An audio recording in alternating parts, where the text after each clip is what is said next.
الحمد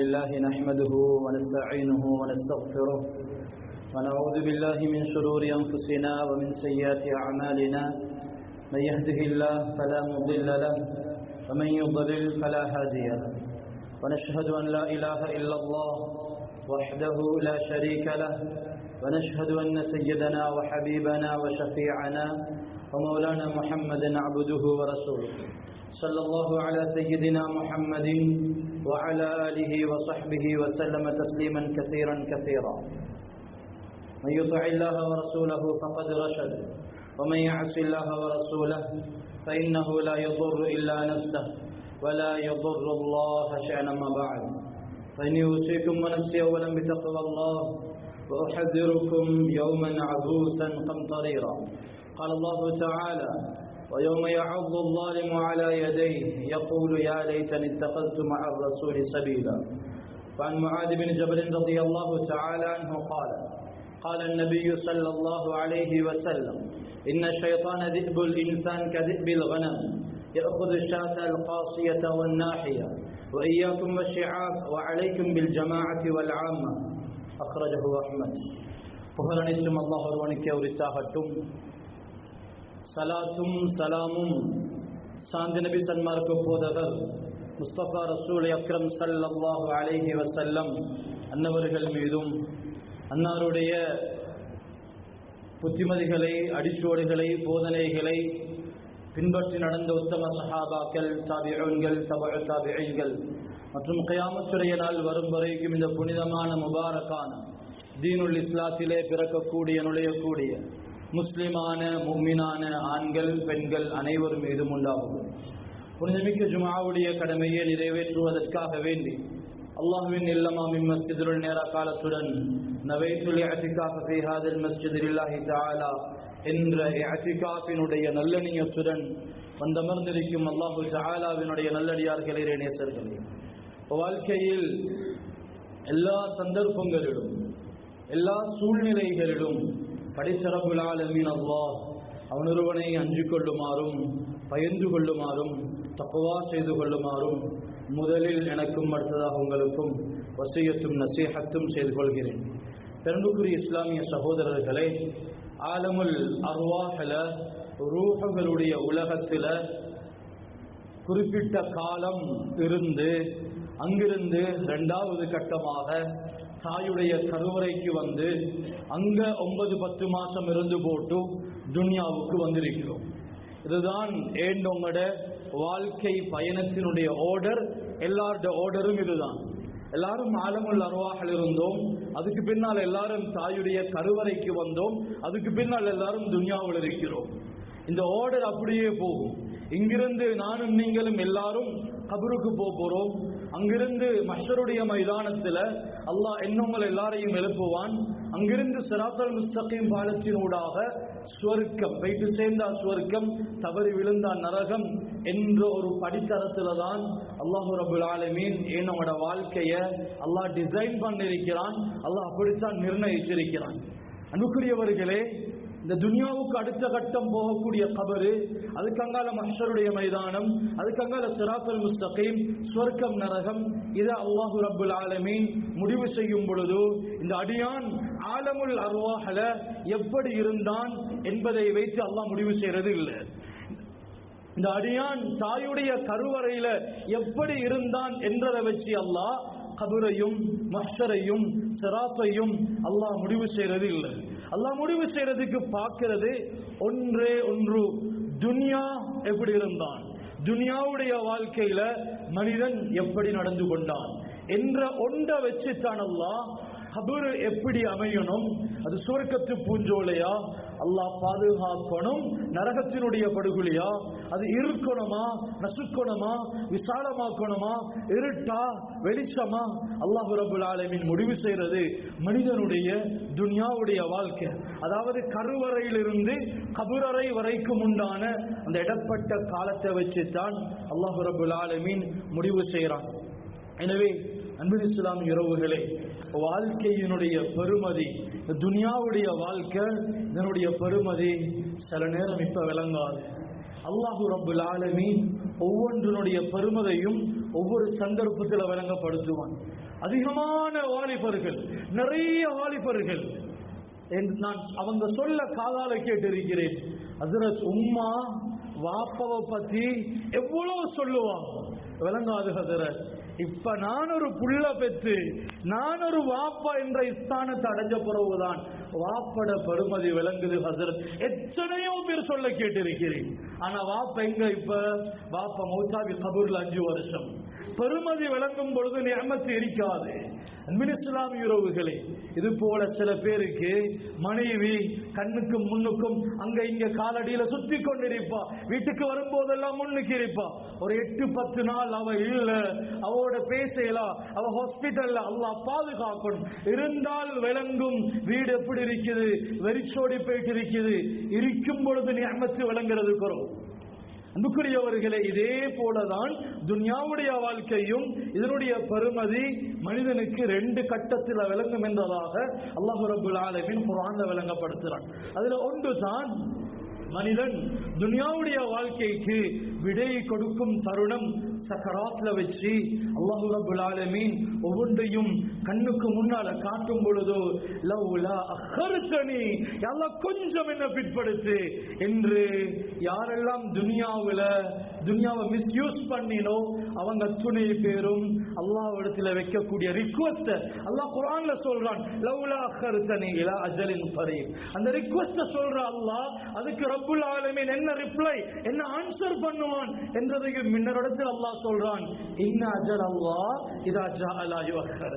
அஜல் வந்துருச்சுதண்டா ஒரு செகண்ட் கூட பிற்படுத்தப்பட மாட்டாது. அல்லாஹ் இன்னொரு இடத்துல வழங்கப்படுத்துறான். ரப்பிர்ஜிஊன் قال ரப்பிர்ஜிஊன், அல்லாஹ் திருப்பி அனுப்பு, விட்டதுகளை செஞ்சிட்டு வாரேன். இது துன்யாவுடைய வாழ்க்கையில பெருமதி எனக்கும் உங்களுக்கும் மனிதர்களுக்கு சரியா அசலாக விளங்குற முதல் தருணம். 2வது தருணம் அல்லாஹ் குர்ஆன்ல சொல்றான். கியாமத்துடைய நாளையில யாரு துன்யாவை மிஸ்யூஸ் பண்ணிட்டு மௌத்தாவி கியாமத்துல எழும்பினோ அவர்கள் விளங்குவாங்க துன்யாவினுடைய பெருமதி. வயோம யஅல்லு ஸாலிமு அலா யதை யகூலு யா லைதனி தகல்து மஅர் ரசூலி சபீலா. அந்த கை சேதம் எப்படி இருக்கும் என்றால், அன்புக்குரிய வாலிப சீதேவிகளே, துன்யாவுல என்னமோ மிஸ்டேக் செஞ்சிட்டோம் என்றால் அதனுடைய கை சேதங்கள் ஒவ்வொரு மாதிரி எக்ஸ்டர்ல வெளிப்படுத்துவோம். சில பேர் உள்ளங்கை எடுத்து நெத்தியில் அடிப்பாங்க.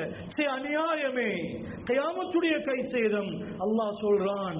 வயோம யஅல்லு ஸாலிமு அலா யதை, கை விரல்களை கடிச்சு சப்பி துப்பி கை செய்யப்படுவான். அநியாயம் என்ன?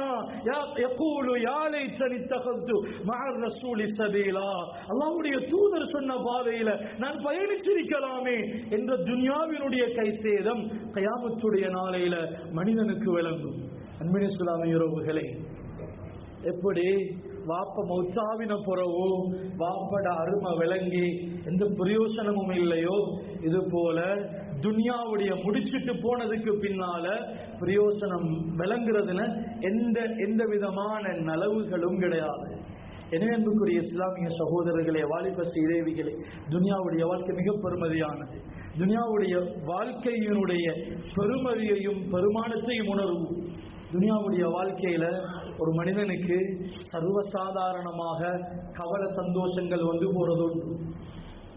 அன்பின் இஸ்லாமிய உறவுகளை, குறிப்பாக வாலிப சமூகமே, துன்யாவுல சந்தோஷம் வேற, நிம்மதி வேற. சந்தோஷமும் நிம்மதியும் ஒன்றல்ல. சந்தோஷம் என்றது அப்பப்ப வந்து போகும். சின்ன சின்ன எக்ஷன்ஸ் உடைய ரிசல்ட் பெரும்பாலும் சந்தோஷம். சின்ன ஒரு வேலையால கிடைக்கிறது சந்தோஷம். ஆனா நிம்மதி அப்படி அல்ல. நிம்மதிக்காக உழைக்கணும், நிம்மதிக்காக பாடுபடணும், நிம்மதிக்காக கஷ்டப்படணும் மனிதன். சந்தோஷம் என்றது அப்பப்ப வந்து போகும். ஒரு மனிதன் பாவம் செய்யும் பொழுதோ கிடைக்கிறது சந்தோஷமா, மன நிம்மதியா?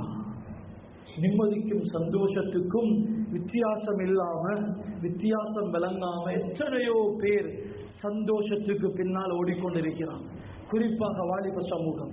அன்புக்குரிய வாலிபர்களே, சந்தோஷம் அப்பப்ப கிடைக்கும், அப்பப்ப பைத்துடும். அது நிலைக்கிறது இல்லை, வரும் பைத்துடும். O-level ரிசல்ட், நல்ல ரிசல்ட், இது நிம்மதி அல்ல, சந்தோஷம். 10 வருஷம் கழிச்சு பார்த்தா இந்த சந்தோஷம் அப்ப இருக்காது. அன்புக்குரியவர்களே, சந்தோஷம் என்றது அப்பப்ப வந்து போகும். பாவம் செய்யும் பொழுது கிடைக்கிறது மன நிம்மதி கிடையாது, ஒரு சந்தோஷம், அது போயிடும். அந்த சந்தோஷத்துக்கு பின்னாலேயே ஓடினோம் என்றா எங்களுக்கு காத்து கொண்டிருக்கிறது கை சேதம். பாவம் சந்தோஷம்தான், ஆனா முடிவு கை சேதம்.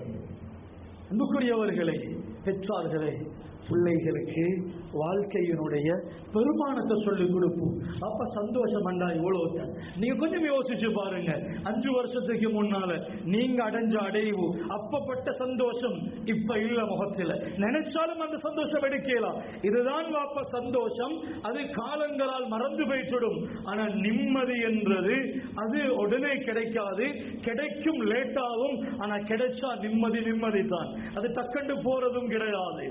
எனவே அன்பின் இஸ்லாமிய உறவுகளை, சுபகுக்கு வராம இழுத்து இந்த கூதல்ல போத்திட்டு தூங்குறது நிம்மதி கிடையாது, சந்தோஷம். ஜஸ்ட் ஒரு 5 நிமிஷம், ஜஸ்ட் ஒரு 15 நிமிஷம் ஒரு சந்தோஷம். ஆனால் கயாமத்தில் அடைய போறது கை சேதம். கயாமத்தில் அடைய போறது கை சேதம். ஒரு பிசினஸ்ல ஒரு பொய் சொல்லி ஒரு வியாபாரத்தை முடிவுக்கு கொண்டு வரும் பொழுது அதில் கிடைப்பது நிம்மதி கிடையாது, ஜஸ்ட் சந்தோஷம், ஜஸ்ட் ஹாப்பினஸ், அது முடிஞ்சிடும். ஆனால் எங்களுக்கு காத்து கொண்டிருக்கிறது கை சேதம். எனவே அன்புக்குரியவர்களே, சந்தோஷம் வேற, நிம்மதி வேற. இதே போலத்தான் கவலை வேற, கஷ்டம் வேற, கை சேதம் வேற. நன்மை செய்யறது கஷ்டம், ஆனா கை சேதம் கிடையாது. குர்ஆன் ஓதுறது கஷ்டம். ஏனென்றா இப்ப உள்ள நிலைமை, வளர்ந்து வரக்கூடிய யங் ஜெனரேஷன் நிறைய குர்ஆன் விட்டும் தூரமாகிற ஒரு காலகட்டத்தில் இருக்கிறோம். குர்ஆன் ஓதுறது கஷ்டம் தான், கை சேதம் கிடையாது. ஜுமாவுக்கு நேரத்துக்கு வாரது கஷ்டம் தான், கை சேதம் கிடையாது. ஆகிரத்தில் மன நிம்மதி. எனவே இஸ்லாமிய உறவுகளே, எனவே பெற்றோர்களே, சொல்லிக் கொடுப்போம் வாலிபர்களுக்கு. பாப்பா சுபகுக்கு கஷ்டம் தான், என்ன செய்ய, கஷ்டத்துக்கு பின்னால்தான் நிம்மதி இருக்குது. இதை சொல்லிக் கொடுப்போம்.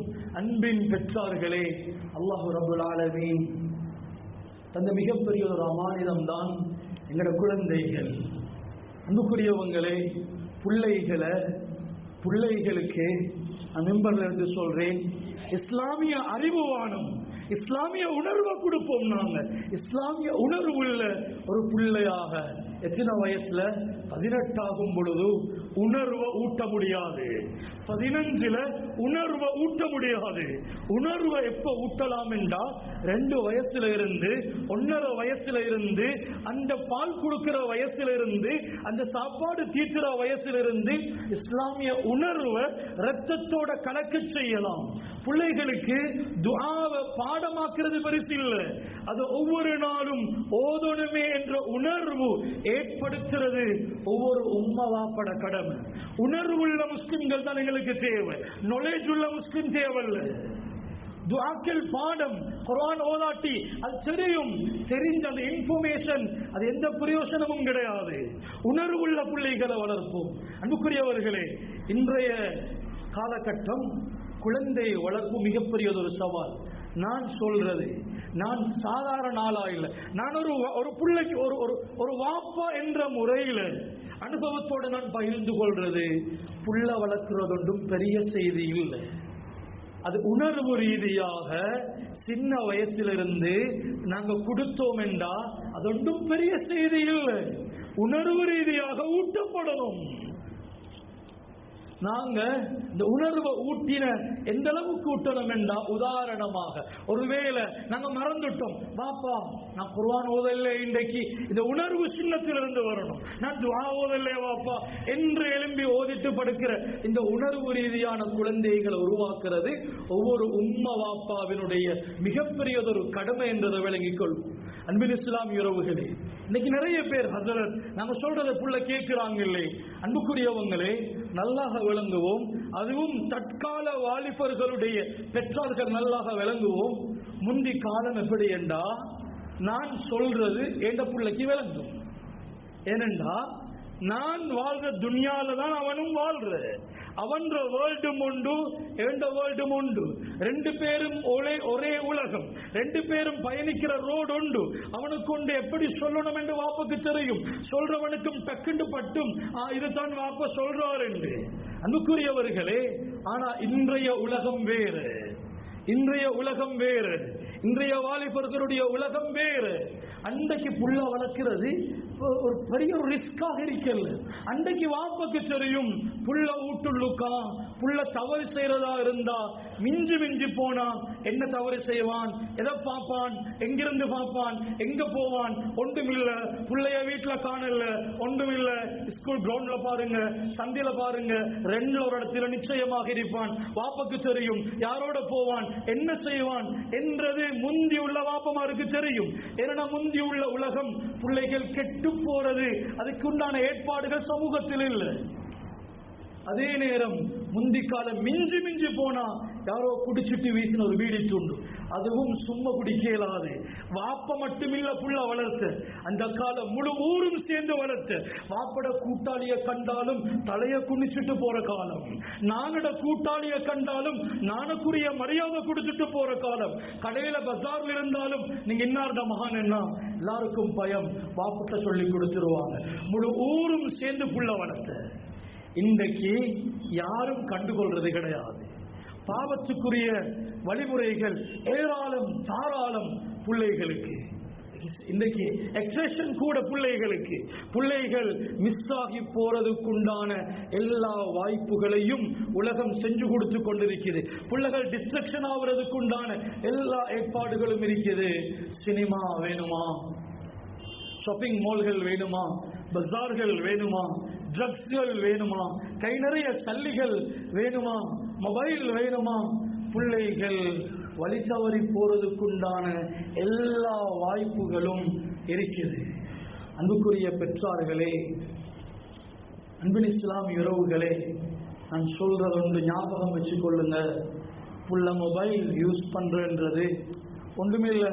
புள்ள மொபைல் யூஸ் பண்ணது, மொபைல் என்றது இன்றைக்கு தவிர்க்க முடியாத ஒன்றாகிருச்சு. தவிர்க்கவே முடியாத ஒன்றாக ஒன்றோடொன்று கலந்திருச்சது. சரி, ஆனாலும் பெற்றார்களுக்கு நான் சொல்றது, இந்த புள்ள மொபைல் பாவிக்கிறான் என்றத ஜஸ்ட் ஒரு சாதாரண ஒரு ஒன்றுமில்லை என்று எடுத்துக்கொள்ள வானம். ஏன் தெரியுமா? இதுதான் முக்கிய காரணம். பிள்ளைகள் அவங்களோட உலகம் வேறு, வாப்பட உலகம் வேறு. பிள்ளைகள் இன்றைக்கு எல்லாம் டிஜிட்டல் வேர்ல்டு உள்ளுக்கு. அங்க உள்ளுக்கு போனா எப்ப போற எப்பையும் போகலாம், எங்க போற எங்கேயும் போகலாம், என்ன செய்யற எதையும் செய்யலாம் என்ற ஒரு காலகட்டம். அன்புக்குரிய பெற்றார்களே, பிள்ளைகளுடைய உலகத்தை புரிஞ்சு கொள்ளும், பிள்ளைகளுடைய உலகத்தை கண்காணிங்க. நிறைய வாப்பமார் கண் முன்னுக்கு புள்ள இருக்குது, ஆனா புள்ளையோட உலகம் என்ன இன்னைக்கு டிஜிட்டல் வேர்ல்ட் அப்படித்தான் டிசைன் பண்ணப்பட்டிருக்குது. 18வது நூற்றாண்டுல எந்த நாட்டிடத்துல போர்க்கப்பல் இருந்துச்சதோ அவங்க வல்லரசு. 19வது நூற்றாண்டுல யாரிடத்துல ஆயுதங்கள் இருந்துச்சதோ அவங்க வல்லரசு. இனி வரும் நூற்றாண்டுகள் எந்த நாட்டிடத்துல முழு ஒட்டுமொத்த சனத்தொகையினுடைய இன்ஃபர்மேஷன் இருக்குதோ அவங்க தான் வல்லரசு. அந்த இன்ஃபர்மேஷன் டேட்டா கலெக்டிங் தான் இன்னைக்கு டிஜிட்டல் வேர்ல்டுக்கு நடக்குது. மொபைல் ஊடாக, ஒவ்வொரு ஆப்ஸின் ஊடாக, எங்கட ஒவ்வொரு பாஸ்வேர்டின் ஊடாக, ஒவ்வொரு நேம் ஊடாக, எங்கட மெயில் ஐடி மூலமாக.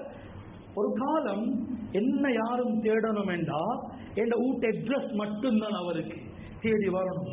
இன்றைக்கு அப்படி இல்லை. எந்த தொங்கல் இருந்தும் தேடலாம். ஒரு 5 நிமிஷத்துக்குள்ளால முழு விபரத்தையும் எடுத்துடணும். அன்பின் இஸ்லாமிய உறவுகளை டிஜிட்டல் வேர்ல்ட் இப்படித்தான் டிசைன் பண்ணப்பட்டிருக்கிறது.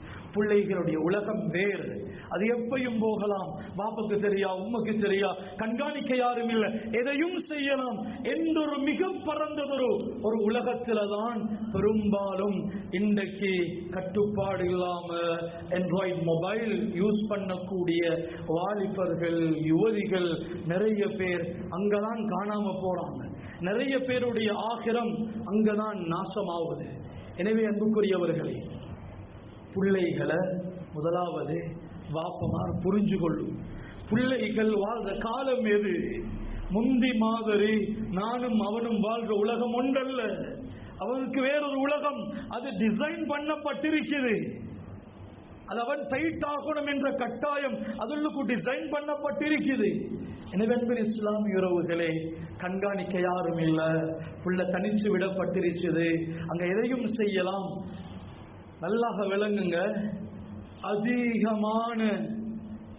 அதிகமான வாலிபர்கள் வாழ்க்கையை தொலைச்சது இந்த கண்முன்னுக்கு இருக்கிற துனியாவில் அல்ல, இந்த டிஜிட்டல் வேர்ல்டுக்கு வாழ்க்கையை தொலைச்சவங்க ஏராளம். இந்த டிஜிட்டல் வேர்ல்டுக்கு கற்ப இழந்தவங்க ஏராளம். இந்த டிஜிட்டல் வேர்ல்டுக்கு காணாம போனவங்க ஏராளம். இந்த டிஜிட்டல் வேர்ல்டுக்கு பணம் கொடுத்து ஏமாந்தவர்கள் ஏராளம். இந்த டிஜிட்டல் வேர்ல்டுக்கு ஆகிரத்தை இழந்தவர்கள் ஏராளம். அன்புக்குரியவர்களே, உங்களோட ஊர் எப்படி என்று தெரியாது. எத்தனையோ ஊர்கள் பெயர் குறிப்பிட்டு சொல்லலாம், புள்ளி விபரத்தோட சொல்லலாம். வளர்ந்து வரக்கூடிய ஜெனரேஷன் எத்தனையோ வாலிபர்கள் நாசிகமாகி கொண்டு போறாங்க, முறுத்தா விட்டு போறாங்க. அது எங்கட கண் முன்னுக்குள்ள எங்கட சகோதரர்களோட, அந்நிய மத சகோதரர்களோட பலவி முறுத்தாவினவல்ல, டிஜிட்டல் வேர்ல்டுக்கு அவங்க முறுத்தாவி கொண்டு போறாங்க. அன்பின் இஸ்லாமியர்களே, பெற்றார்கள் கவனிங்க, வெறும் ஒரு மொபைல் தானே என்றதல்ல, அது ஒரு உலகம். நான் வச்ச பேர் தான் அப்துல்லா, அவனுக்கு அங்க FB-ல ஒரு பேர், இன்ஸ்டால இன்னொரு பேர், டிக்டாக்ல இன்னொரு பேர், ஒவ்வொன்றுல ஒவ்வொரு பேர். அன்புக்குரியவங்களே, எதை பார்க்கிற, எதை ஷேர் பண்ற, எதை ஃபாலோ பண்ற, யாரு நண்பர்கள் யாருக்கும் தெரியாது. அன்பின் இஸ்லாமியர்களே, மிச்சம் நிதானம் தேவை. அது ஒரு உலகம். அங்க போயிட்டு தொலைஞ்சவங்க ஏராளம், தனித்து விடப்பட்டுட்டாங்க நிறைய பேர். இன்னைக்கு நிறைய பேர் ஃபேஸ் பண்றதுக்கு விருப்பம் இல்லை, முகம் பார்த்து கதைக்க விருப்பம் இல்லை. அன்புக்குரியவர்களே, இந்த டிஜிட்டல் ஸ்கிரீனுக்குரிய ஒரு தன்மை தான் அது. அதிகம் பார்த்தா அதிகம் மனித முகங்கள் பார்க்கறது குறைஞ்சிடும், விருப்பம் இல்லை. முகம் பார்த்து பேசுறதுக்கு விருப்பம் இல்லை. எத்தனையோ கணவன் மனைவிகளுக்கு இடையிலையும் இது நடந்து கொண்டிருக்கிறது. அன்புக்குரியவர்களே, எல்லாம் தனியா கேட்கப்பா கால் இல்லை. அந்த வேர்ல்டுக்கு உங்களோட பிள்ளைய கண்காணிக்க யாரும் கிடையாது. கண்காணிக்கிறாங்க, அது எதுக்கு? டேட்டாவை கலெக்ட் பண்றதுக்கு, இன்ஃபர்மேஷன் எடுக்கிறதுக்கு, திருத்துறதுக்கு கிடையாது. அங்க சீரழிஞ்சு போறதுக்கு உண்டான சகல ஏற்பாடுகளும் கொடுத்து கொண்டிருக்கிறாங்க. அன்புக்குரியவர்களே, தனித்து விடப்படுறாங்க. நபியுல்லாஹி ஸல்லல்லாஹு அலைஹி வஸல்லம் சொன்னாங்க, ஹஜ்ரத் முஆத் இப்னு ஜபல் ரலியல்லாஹு அன்ஹு அறிவிக்கிறாங்க, இன்ன ஷைத்தான, இந்த ஹதீஸை நல்லா விளங்கிக் கொள்ளும். இன்ன ஷைத்தான, நிச்சயமாக ஷைத்தான், ذئبுல் இன்சான், மனிதனுடைய ஓனாய். நாங்க சொல்லுவோம் இல்லையா, தனி இருக்கிற ஆட்டத்தான் ஓனாய் பிடிக்கும் என்று. எங்கட பிள்ளைகள் அந்த டிஜிட்டல் வேர்ல்டுக்கு கேட்பார் பாப்பார் கிடையாது, தனிச்சு போறாங்க. அது நாங்க சொல்ற மாதிரி தனி இருக்கிற ஆட்ட ஓனாய் பிடிக்கும் என்றது போல ஸல்லல்லாஹு அலைஹி வஸல்லம் சொன்னாங்க, இன்ன ஷைத்தான் ذئبுல் இன்சான், ஷைத்தான் தான் மனிதனுக்கு ஓனாய். கذئபில் கனம், எப்படி ஆட்டுக்கு ஓனாய், எப்படி தனிச்சிருக்கிற ஆட்ட ஓனாய் பிடிக்குமோ இது போல இந்த மனிதன் தனிக்கும் பொழுது ஷைத்தான் பிடிச்சு கொள்வான். எனவே ஷைத்தான் தான் மனிதனின் ஓனாய். அந்த ஓனாய் என்ன செய்யும்? யஅகுது ஷாத அல் காசியா வன் நாஹியா, என்ன செய்யும் என்றால் ஆட்டு கூட்டத்திலிருந்து ஆட்ட முதலாவது தனிமைப்படுத்தும், ஒண்ட கலட்டும், கலட்டிட்டு கொஞ்சம் தூரம் இழுத்துட்டு போகும், அங்க போயிட்டு அதை வேட்டையாடும். எனவே ஸல்லல்லாஹு அலைஹி வஸல்லம் சொன்னாங்க, வஇய்யாக்கும் வஷ்ஷிஆப், தனித்திருக்கிறதை எச்சரிக்கை செய்கிறேன், தனியுட வானம். வாலிப சீதேவிகளே, தனிச்சிருக்க வானம். வாப்ப பள்ளிக்கு கூப்பிடும் பொழுது வாப்பவோட பள்ளிக்கு நடந்து வர்றது ஒரு மால், அப்ப நீங்க போங்க, நாங்க பொடியமாரோட வரோம். இது சின்னத்தனம் இல்ல, நடக்க பழக்கினது வாப்பா. உம்மா ஹாஸ்பிட்டல் இருக்கும் பொழுது ஒன்றுக்கு ரெண்டுக்கு தேவைகள் கழுவி விட்டது வாப்பா. வாப்பவோட மஸ்ஜிதுக்கு வர்றது ஒரு மாதிரி. சில பேருக்கு நான் பொடியமாரோட வாரேன், வாப்பா கூப்பிட்டது முன்சப்புக்கு, அவர் வந்து சலாம் கொடுக்கும் பொழுது. அன்புக்குரிய வாலிபர்களே, யோசிப்போம், பெற்றார்கள் யோசிப்போம். நபி ஸல்லல்லாஹு அலைஹி வஸல்லம் சொன்னாங்க, வஇய்யாக்கும் வஷ்ஷிஆப், தனித்து விட்டது எச்சரிக்கிற நுற்றவானம், ஷைத்தான் பிடிச்சிடுவான். சொல்லி போட்டு சொன்னாங்க, அலைக்கும் பில் ஜமா, கூட்டத்தோட கூட்டமாக இருக்கிறத பற்றி பிடித்துக் கொள்ளுங்க, எல்லாம் பொதுவாக கலந்திரீங்க. இன்னொரு ரிவாயத்துல வந்திருக்குது, அலைக்கும் பில் மஸ்ஜித், மஸ்ஜிதோட இருந்து கொள்ளுங்க, பாதுகாக்கப்படுவீங்க. எனவே இஸ்லாமிய உறவுகளே, அல்லாஹ் ரப்புல் ஆலமீன் தந்த மிகப்பெரியதொரு அமானிதம். ஒவ்வொரு வாப்பமாரும் விளங்குவோம், தொழுவது எப்படி இபாதத்தோ, என்னுடைய ஜகாத் எப்படி இபாதத்தோ, என்னுடைய ஹஜ் எப்படி இபாதத்தோ, அன்புக்குரிய பெற்றார்களே, ஏண்ட பிள்ளைய வளர்க்கிறது மிகப்பெரியதொரு இபாதத்து, மிகப்பெரியதொரு இபாதத்து. இந்த இபாதத்தை பிழை செஞ்சிட்டா இதுக்கு லேசில தௌபா செஞ்சு முடிக்க இயலாது, லேசில தௌபா செஞ்சு முடிக்க இயலாது. நான் தௌபா செய்வேன் ஹரத்துல, ஆனா ஏண்ட பிள்ளையால் இங்க 40 பேர் கெட்டு போயிட்டு இருப்பாங்க. அந்த 40 பேர் கெட்டு போனதுக்கும் நான் காரணமாக வேண்டி வந்துடும். எனவே அன்புக்குரிய பெற்றார்களே, ஹதீஸ் தெளிவா சொல்லுது, பிள்ளைகளை மஸ்ஜிதுக்கு பழக்குங்க. அன்புக்குரிய வாலிபசி தேவிகளே, மஸ்ஜிதுக்கு வர்றது கஷ்டம், லேசுன்னு நான் சொல்லல, லேசு நான் சொல்லல, கஷ்டம். அந்த கஷ்டத்தை பேஸ் பண்ணுங்க. உங்களுக்கு சுபிட்சம் இருக்குது, நிம்மதி இருக்குது. கஷ்டம் கஷ்டம் என்று தள்ளி போட்டீங்களா கை சேதம். ஆகிரத்துல மட்டும் இல்ல, துன்யாவில் இருக்குது. எங்கேயோ சுத்தி சுத்தி அடிக்கும், கல்யாண வாழ்க்கையில, பிசினஸ்ல, எங்கேயோ ஒரு இடத்துல நிச்சயமாக சுத்தி சுத்தி ஒவ்வொரு பாவத்தினுடைய முசீபத்தும் மனிதனை தாக்கும். இது நிச்சயம். அன்புக்குரியவர்களே, ஜுமாவுக்கு நேரத்துக்கு வர்றது கஷ்டம், சுபஹுக்கு போர்வையை தூக்கிட்டு வர்றது கஷ்டம். அந்த கஷ்டத்தை ஃபேஸ் பண்ணுங்க. பிள்ளைகளுக்கு கஷ்டத்தை ஃபேஸ் பண்ண சொல்லிக் கொடுங்க, தோல்விகளை ஃபேஸ் பண்ண சொல்லிக் கொடுங்க. இது ஸ்கூல் புக்ஸ்லையும் இல்ல, குர்ஆன் மதரசாலையும் இல்ல. இது வாப்பா, ஒரு பிள்ளைக்கு வாப்பவாக நான் போதிக்க வேண்டிய பாடம். சின்ன புள்ள, 3 வயசு புள்ள உள்ள தோல்வியுற்று அழுவுது, அதை நீங்க சமாளிச்சு, இந்த தூண்லையா வாப்பா அடிபட்டுச்சு, 2 தூணுக்கு போயிட்டு அடிச்சு பிள்ளைய சமாளிக்க வாணும். பிள்ளைக்கு பழகுங்க, வாப்பா இது உங்களோட பிள்ளை தானே, நீங்க தினைப்பு இது முட்டிப்பட்டீங்க, நீங்க பார்த்து போயிட்டு இருக்கிறோம். இந்த பிள்ளைக்கு யதார்த்தத்தை யதார்த்தமாக சொல்லிக் கொடுப்போம், ஹகீகத்தை ஹகீகத்தாக சொல்லிக் கொடுப்போம். அந்த பிள்ளைக்கு தோல்வியை சந்திக்க பழக்குவோம். எனக்குரிய வாலிப சமூகமே, உங்களுக்கு தயவாக சொல்றது, சந்தோஷத்துக்கு பின்னால் ஓடவான, அது முடிஞ்சு போய்த்திடும், அது தட்டக்கண்ணு முடிஞ்சு போய்த்திடும். நிம்மதிக்கு பின்னால ஓடுங்க. நிம்மதிக்கு பின்னால ஓடுறவன் கஷ்டத்தை ஃபேஸ் பண்ணியே தான் ஆகும். ஃபேஸ் பண்ணாம மன நிம்மதிய, மன ஆறுதலை அடைஞ்சு கொள்ள இயலாது. எனவே வாலிப சீதேவிகளே, நீங்க வாழ்க்கையுடைய யதார்த்தத்தை நிதானமாக புரிஞ்சு கொள்ளுங்க. இந்த டிஜிட்டல் வேர்ல்டுக்கு என்ற கமெண்ட்ஸும் என்ற லைக்கும் உங்களோட அனந்தரம் ஞாபகம் வச்சுக்கொள்ளுங்க. நீங்க விட்டு செல்லக்கூடிய அனந்தரத்தில் உங்களோட FB அக்கவுண்டும், உங்களோட டிக்டாக்கும், உங்களோட இன்ஸ்டாவும், உங்களோட எல்லாம், உங்களோட மொபைல் கேலரி அத்துணையும் நீங்க விட்டு செல்லக்கூடிய அனந்தரம். இது அங்க வேலை செய்யும், இது கபூர்ல வேலை செய்யும். வாப்பக்கு தெரியா, வாப்ப சொல்ற ஜஸ்ட் ஒரு போன் பாவிக்கிறோம், அது ஒரு உலகம் என்றதை பேரண்ட்ஸ் விளங்கிக் கொள்ளுங்க. வாலிப சீதேவிகள் ஜனாசாக்களுக்கு போங்க, ஜனாசாக்கு போயிட்டு மையவாடிக்கு போங்க, மக்பரால போயிட்டு பேசிக்கொண்டிருக்க வானம், கபருக்கு பக்கத்தில் போங்க. அடே இதுதான் யதார்த்தம். நான் என்ன இல்லை என்று தலையை கீழே குத்தி காலை மேல போட்டாலும் என்னுடைய முடிவு இந்த 6 அடிக்குடிதான். இங்க வரும் பொழுதோ இங்க போனவர்களுடைய அக்கவுண்ட் எல்லாம் எங்க பேங்க் அக்கவுண்ட் எப்படி இருக்குதோ, அது எப்படி பதிவு செய்யப்பட்டதோ, உங்களோட கூகுள் அக்கவுண்ட், உங்களோட FB அக்கவுண்ட், உங்களோட ஸ்டேட்டஸ்கள், நீங்க போட்டு பகிர்ந்தவைகள், நீங்க ஷேர் பண்ணினதுகள், நண்பர்களுக்கு இடையில வாட்ஸ்அப்ல ஷேர் பண்ணினதுகள், இதெல்லாம் அப்படியே பத்திரமாக இருக்கும். கெட்டதை ஷேர் பண்ணினீங்களா, அதனுடைய கூலி நீங்க மௌத்தாகும் பொழுது அஸ்தக்ஃபிருல்லாஹ் சொல்லி போட்டு மௌத்தாவிருக்கலாம். நீங்க ஷேர் பண்ணின பாவம் இன்னும் உலகத்தில் சுற்றி கொண்டிருக்கிறது, அதனுடைய தீமை நிச்சயமாக வந்து சேரும். எனவே அன்புக்குரியவர்களே, கொஞ்சம் வாழ்க்கையினுடைய யதார்த்தத்தை புரிஞ்சு கொள்வோம். அப்படி இல்லைண்டா ரெண்டு விஷயம் நடக்கும்.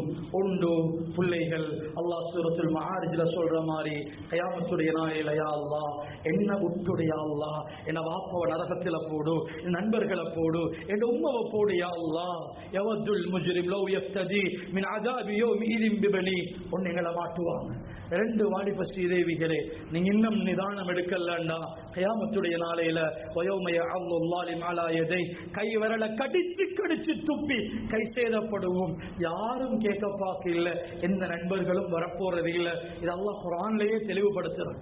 எனவே அன்புக்குரியவர்களே, வாழ்க்கையினுடைய பெருமானத்தையும் பெருமதியையும் யதார்த்தத்தையும் ஒவ்வொரு பிள்ளைகளும் ஒவ்வொரு பேரண்ட்ஸும் புரிஞ்சு கொள்ளும். பிள்ளைகளுக்கு உணர்வு ரீதியாக ஊட்டுங்க. வாப்பா, குர்ஆனுடைய மிகப்பெரிய ஆர்டர் வாத்தி அல்லாஹ், அல்லாஹ்க்கு வழிபடுங்க. வாத்திஉர் ரசூல், ரசூலுல்லாஹ்க்கு வழிபடுங்க ஸல்லல்லாஹு அலைஹி வஸல்லம். குர்ஆனுடைய மிகப்பெரிய ஆர்டர் வாப்பா வத்தகுல்லாஹ், அல்லாஹ்வை பயந்து கொள்ளுங்க. குர்ஆனுடைய மிகப்பெரிய ஆர்டர் வாப்பா வஅகீமுஸ் ஸலாஹ், தொழுகையை நிலைநாட்டுங்க என்றதை எடுங்க. அன்புக்குரிய பெற்றார்களே, சின்னஞ்சிறுசுகளுக்கு டிஜிட்டல் ஸ்கிரீன்ல இருந்து காகிதங்களின் பக்கம் திருப்புங்க. புக்ஸ்கள் வாசிக்க வைங்க. குர்ஆன் திலாவத்தை ஊட்டுங்க. அன்புக்குரிய வாலிபர்களே, முஹர்ரத்தினுடைய மாதம் சென்ற கிழமைகள் கேட்டிருப்போம். ஒரு புது வருஷம், ஒரு புதிய வாழ்க்கை ஆரம்பிப்போம். பெருசா 99 டிகிரிக்கு மாறி மொபைல் எல்லாம் தூக்கி வீசிட்டு முன்சப்ல வானம் அப்படி சொல்லல, கொஞ்சம் பிளேன் பண்ணுங்க. ஒவ்வொரு நாளும் ஒரு 4 பக்கம் குர்ஆன். கஷ்டம் தான், கை சேதம் கிடையாது. வெற்றி, நிச்சயமாக வெற்றி. ஒவ்வொரு நாளும் ஒரு 4 பக்கம், ஒவ்வொரு நாளும் 5 நேரம் இமாம் ஜமாத். லேசி இல்ல, சத்தியமாக கஷ்டம்தான். கஷ்டப்படுங்க, கை சேதப்படாம தப்பிக்கொள்வீங்க, கை சேதப்படாம தப்பிக்கொள்வீங்க. எனவே அன்புக்குரிய பெற்றார்கள், இதுல கவனம் செலுத்துவோம். என்ற புள்ளோட உலகம் வேற, அதை நான் புரிஞ்சு கொள்ளணும். அதுல என்னென்ன இருக்குது அதை நான் புரிஞ்சு கொள்ளணும். வாலிபர்களே, வாப்பா உம்மா வாப்பட சொல் பேச்சு கேட்கல என்றா துனியாவிலையும் நஷ்டம், ஆகிரத்திலையும் நஷ்டம். குர்ஆன் பேசுது. எனவே ஆகிரம் நிரந்தரமானது. அது சம்பந்தமாக யோசிப்போம். வாழ்க்கையை கொஞ்சம் கொஞ்சமாக மாற்றுறதுக்கு முயற்சி செய்வோம். கொஞ்சம் துஆ செய்வோம்.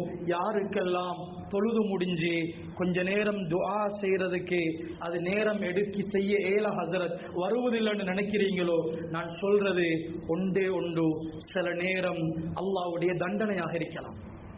அல்லாஹ்க்கு விருப்பம் இல்லை, இவன் என்னோட பேச தேவையில்லை, தொலைஞ்சு போ என்று அல்லாஹ்வுடைய சாபமாக இருக்கலாம்.